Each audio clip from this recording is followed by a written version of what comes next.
Hey, it's Jabbo. Welcome to BrickTsar, your home for vintage Lego. We got another vintage Lego set we're going to be looking at here. One I've actually never built, and one I'm happy to get to show you. And today we're wearing Men Without Hats Rhythm of Youth shirt. This is from the video. It's the gesture. I would do that whole safety dance thing with you, but that's not even the best song from Men Without Hats. So I love Men Without Hats. If I They Might Be Bricks, my son and I have been talking about we really want to go see one of their concerts they put on. They tend to do them up near Niagara Falls or in Canada. They're from Canada. This package is from Canada. That's where I'm wearing the shirt. It's RDTQ Life. I had to go look at the card again. So this is something I bought from her in Canada, and she gave me a really great deal on this. And so we're going to check it out, and I might even build it. So I'm thinking of actually opening this upside down. Let's see. Let's open it very safely. I mean, I can't get injured wearing a Men Without Hats shirt. That's for sure. Look at that. Can you see what it is? Man, this thing is so big.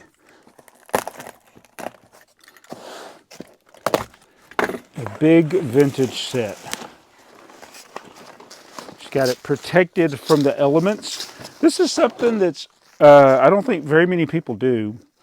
But when you ship stuff in the mail, like for instance, I got a package from Goodwill today in the mail. I don't think it was Lego, but it was raining.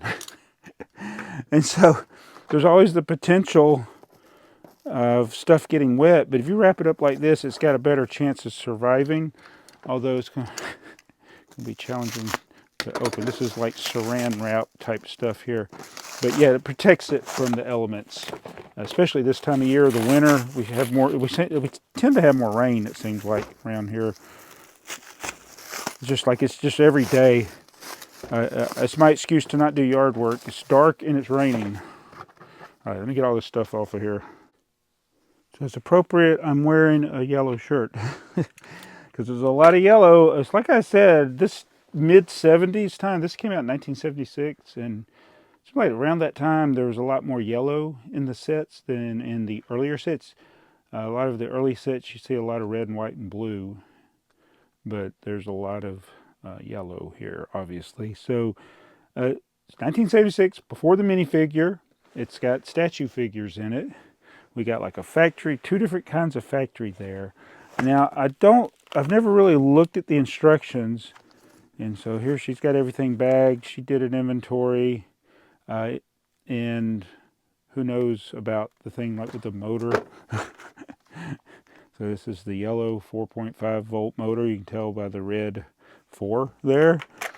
You got the battery box. Oh, you know what? I'm not going to have the batteries for this. Wow.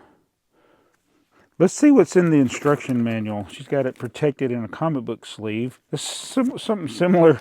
So she's even got the backing board. That's a comic book backing board right there. Put your Superman #1 in there. All right, so here's the instruction manual. Let's see what sets or things it shows you to build. Oh, we got the crane. I hope it's one of the things. Yeah, you know what? I'll probably have to build the bulldozer there. So we got the bulldozer. We got the hovercraft. That looks kind of cheesy. We got this factory. Oh wait, that's just an idea. It doesn't even show you how to build it, does it? Oh, it does show you. You know what? So this is, I think, what I'll build. Even though I don't have the batteries. Oh. So it's this factory here. Yeah, I think I'll build that one. So I was going over some of the things that, so she said she didn't have all of the parts. And so I started to build some things, and some of the parts I need are the parts to build two of the mocks that I was going, or not mocks, but the things that are instruction. This part and this tractor. There's an axle. So it's this white, milky white axle. I think that's a 7-length axle, or maybe it's 2. It's 8. It's an 8-length. There's another one in here that's actually more rare. I do believe it's the longer one. Where'd it go? Oh, here it is. This one.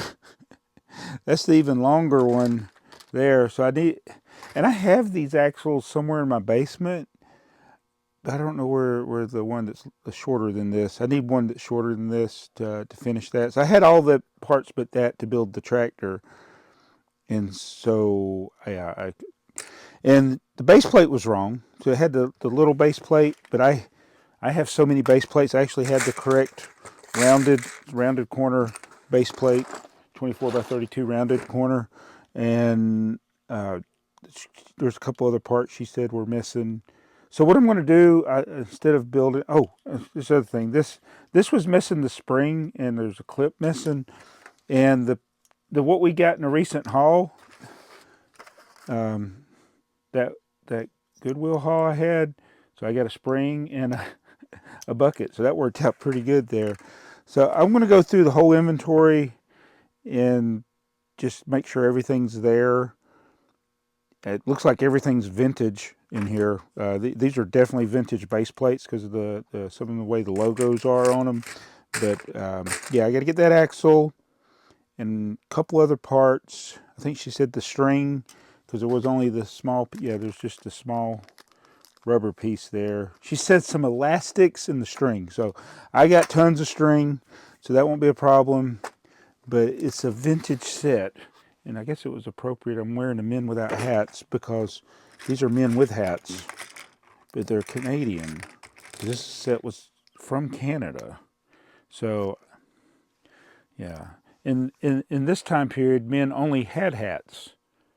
Men only had hats in Lego sets that had these types of figures. That's all they had.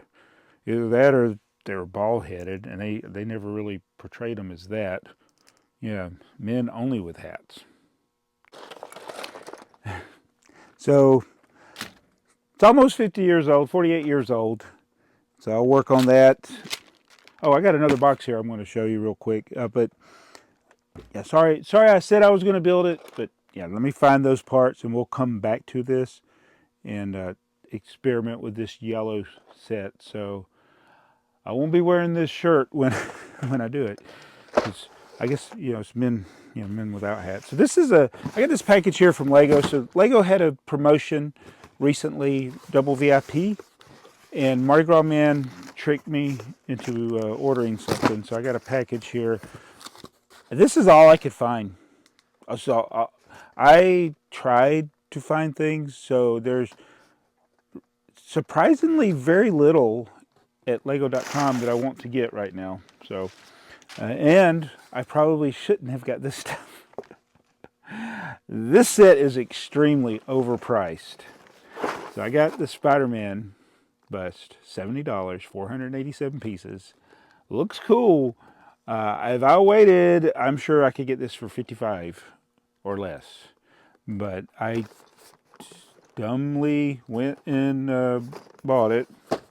And to get to the gift with purchase, I ordered the burger stand.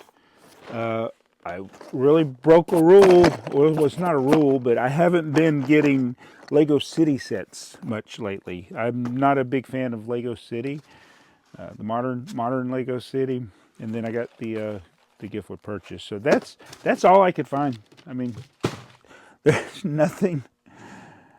Yeah, it's a good problem. I don't even say it's not even a problem.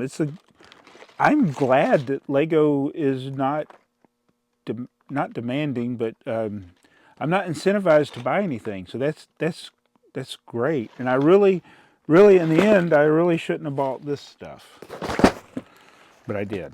So there's this. This is way better. This is a lot better. I'm much more pleased with this. So thank you, RTQ Life, for sending that to me at a very reasonable price. And I'll finish completing it out, and we'll do another video with the factory there. And I need to figure out these whole battery box things. I've got old videos on my channel where I've basically either broken these or set them on fire. Because modern C batteries sometimes don't fit in these boxes. So I got to test some things out See if I can get that to work. But yeah, I might build this Spider-Man. Since I paid $70 for it, I built a decapitated Spider-Man. And look for that milky white bar. There's got to be one down here somewhere. If not, I'm going to add it to my wanted list. I'm going to go. I'll be back tomorrow in a different shirt. I love this shirt, and I did not do the safety dance.